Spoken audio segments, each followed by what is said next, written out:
আমার দামি বাড়ি নাই, দামি গাড়ি নাই, দামি বিছানা নাই, ওই দামি বিছানার থেকে টেনে টেনে নামাইয়া নিচে চাটাই বিছাইয়া শোয়া দিবে। আরে তোমাকে আমাকে একদম পুরাতন চাদর দিয়ে ঢেকে রাখবে। সন্তান এসে চিৎকার করে আব্বা আব্বা বলে ডাকবে, ডাকের সাড়া দিতে পারবো না। পর্দার আড়ালের মা, সন্তান সে মা বলে ডাকবে, ডাকের সাড়া দিতে পারবো না। ওই কলিজার টুকরা সন্তান ওখানে বসে চিল্লায় আর বলে আব্বু জবান খোলো, জবান খোলে না। আব্বু জবাব দেওয়ার মতো শক্তি নাই। একদল লোক চলিয়া যাবে বাজার থেকে কাফনের কাপড় কিনে আনার জন্য, একদল লোক চলিয়া যাবে সাবান কিনে আনার জন্য, একদল লোক চলিয়া যাবে বাঁশ কিনে আনার জন্য।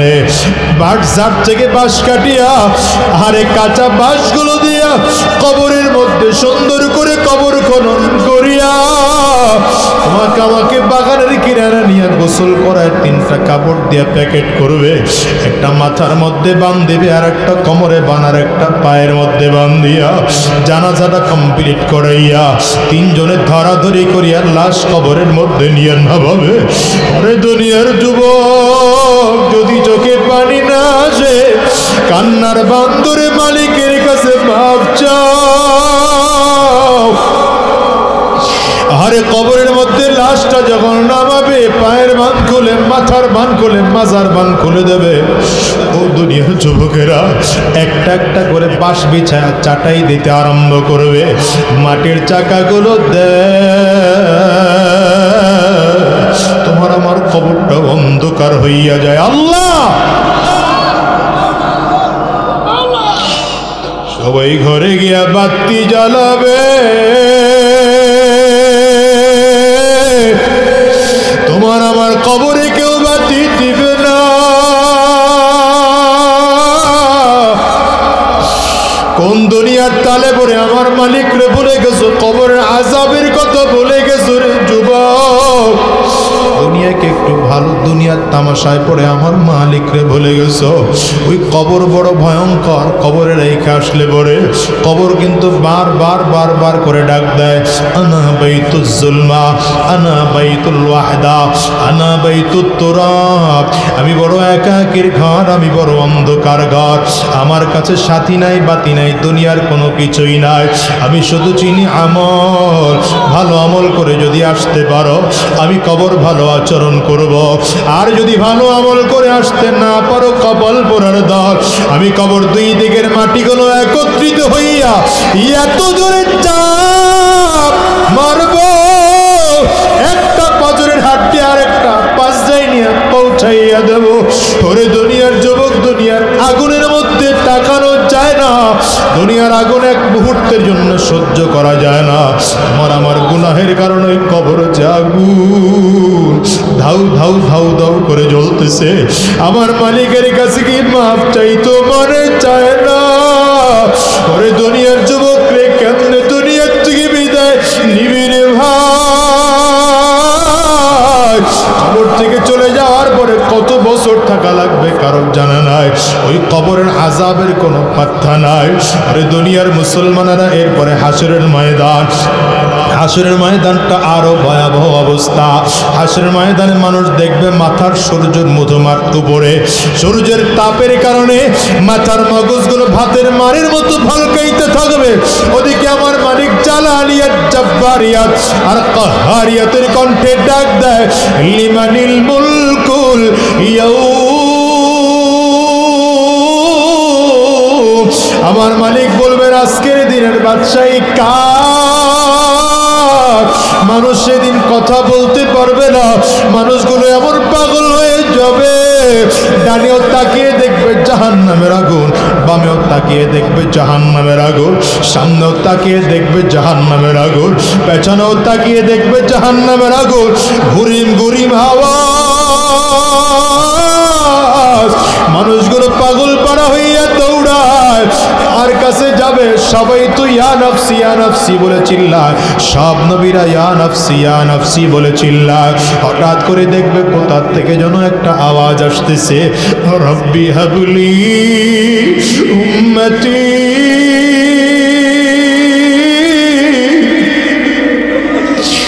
রব্বি হাবলি উম্মতি।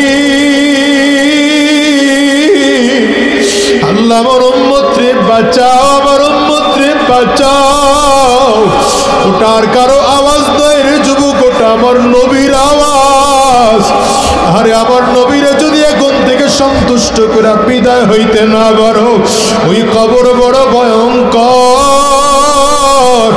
এই দুনিয়ায় কেউ থাকতে পারে না রে বাজার, তুমি আর আমি ওই দুনিয়ায় থাকতে পারবো না। আজকে মসজিদটার দিকে তাকাইয়া দেখো, কত মানুষ যেন মা হারা, কত মানুষ যেন বাবা হারা। আমি আজাদির ঘরেও তো আমার মা নাই। এই মসজিদে কার কার মা নাই, হাতটা তুলে দেখাও রে বাজার।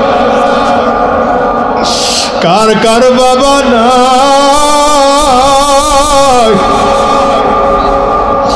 হাতগুলো তুলে রাখো বাজার, নামায় না। আমার যুবকগুলো তাকায় তাকায় দেখুক মাহারা মানুষগুলো কেমনে চিল্লায় চিল্লায় কান্দে, বাবা হারা মানুষগুলোর চোখ দিয়ে কেমনে পানির ফোঁটাগুলো বের হয়। ওর যুবক এই মানুষগুলোর চেহারার দিকে একটু তাকাইয়া দেখ। এই মানুষগুলো তোমার কারো ঘরে মা নাই, এই মানুষগুলোর কারো ঘরে বাবা নাই, এই মানুষগুলোর কারো ঘরে আব্বা আম্মা কেউ নাই। এই যুবক যদি কান্না না আসে, কান্নার ভান ধরো, আব্বা আম্মার কত সরল করে কাঁদো। আর চিল্লে কতদিন এই জমিনের মধ্যে থাকবো, আর হারাম রাস্তায় চলবো না, আর শয়তানি রাস্তায় চলবো না, আর মিথ্যা রাস্তায় কদম বাড়াবো না। আল্লাহ তোমার গোলামি করবো, কোরআন ও সুন্নাহ অনুযায়ী নিজের জীবনটাকে সাজাবো।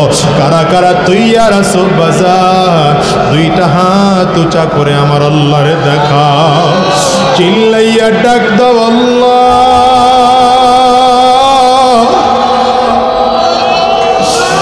জোরে আওয়াজ করে ডাক দাও না আল্লাহ।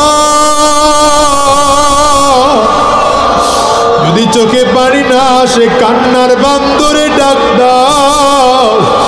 ডানে আর বামে তাকাইয়া দেখো কার চোখে পানি। ওই মানুষটার দিকে তাকাইয়া নিজের নিজে ধিক্কার মারো, আর চোখের পানিগুলো ফেলে আমার মালিক রে চিল্লাইয়া ডাক দাও। আওয়াজ দিয়ে জোরে ডাক দাও না আল্লাহ, আরো জোরে ডাক দাও না আল্লাহ, জোরে জোরে জোরে আরো জোরে ডাকো আল্লাহ।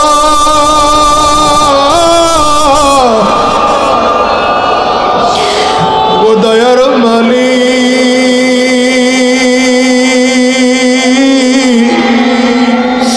তুমি তোমার গোলামদের দিকে তাকাও। গোলামরা তোমার কাছে ক্ষমা চায়, মাফ চায়।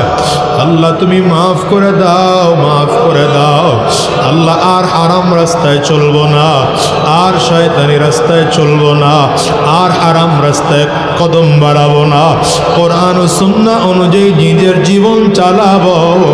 আল্লাহ তুমি কবুল করে নাও, কবুল করে নাও। চিৎকার করে বলো আমিন। আল্লাহুম্মা সাল্লি আলা মুহাম্মাদিন ওয়া আলা আলিহি ওয়া সাহবিহি وسلم تسليما كثيرا كثيرا. أما بعد فأعوذ بالله من الشيطان الرجيم.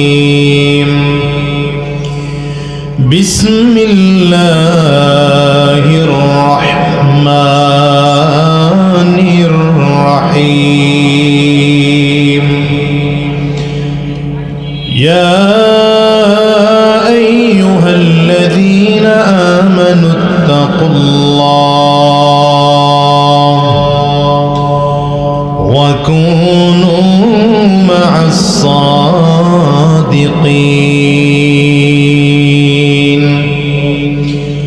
صدق الله العظيم وصدق رسوله النبي الكريم ونحن على ذلك من الشاهدين والشاكرين والحمد لله رب العالمين سبحانك لا علم لنا إلا ما علمتنا إنك أنت العليم الحكيم رب اشرح لي صدري ويسر لي أمري واحلل عقدة من لساني يفقه قولي لا إله إلا الله لا إله إلا الله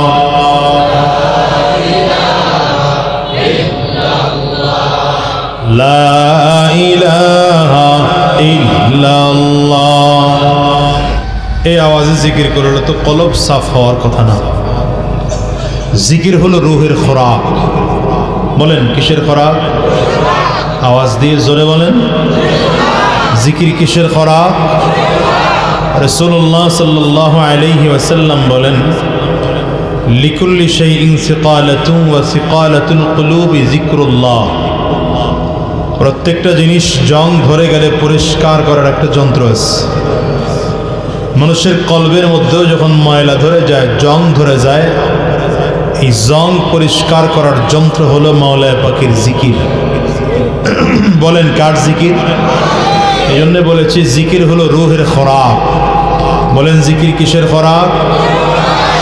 याद हक आमद गिज़ाई रोहरा याद हक आमद गिज़ाई रोहरा मरहम आमद ईदिले मजरू हैरा मरहम आमद ईदिले मजरू हैरा जिंदा दारद जिक्र सुबह शाम मेरा जिंदा दारद जिक्र सुबह शाम मेरा दर्द गाफिल बगुज़री अय्याम मेरा दर्द गाफिल बगुज़री अय्याम मेरा हफ्ते मरहर अज़वारा ज़िक्रे देगर हफ्ते मरहर अज़वारा ज़िक्रे देगर हफ्ते आज़ा हस्ते ज़ाकिर ए पेसार हफ्ते आज़ा हस्ते ज़ाकिर ए पेसार चित्कार करे बोलें अल्लाह अकबर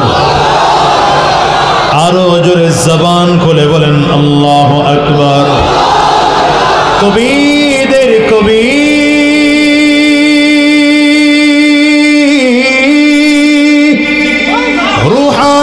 কবি আল্লামা শেখ সাদি রহমতুল্লাহ আলাইহি বলেন এর দুনিয়ার মানুষ আল্লাহ তাআলা যেমন করে সাত আসমান বানিয়েছেন, তেমন করে আল্লাহ তাআলা সাত জমিন বানিয়েছেন, তেমন করে আল্লাহ তাআলা সাত অঙ্গ দিয়ে পূর্ণাঙ্গ একজন মানুষ তৈরি করেছেন। সাত অঙ্গের মধ্যে এক অঙ্গের নাম হলো রূহ, আর এই রূহের খোরাক হলো আমার মাওলানা পাকের জিকির। জবান খুলে লা ইলাহা ইল্লাল্লাহ লা ইলাহা ইল্লাল্লাহ লা ইলাহা ইল্লাল্লাহ লা ইলাহা ইল্লাল্লাহ। একজনের জবান বন্ধ থাকবে না, জবান খুলে সকলে لا إله إلا الله لا إله إلا الله لا إله إلا الله لا إله إلا الله لا إله إلا الله لا إله إلا الله لا إله إلا الله لا إله إلا الله لا إله إلا الله لا إله إلا الله لا إله إلا الله لا إله إلا الله لا إله إلا الله لا إله إلا الله لا إله إلا الله لا إله إلا الله لا إله إلا الله لا إله إلا الله لا إله إلا الله لا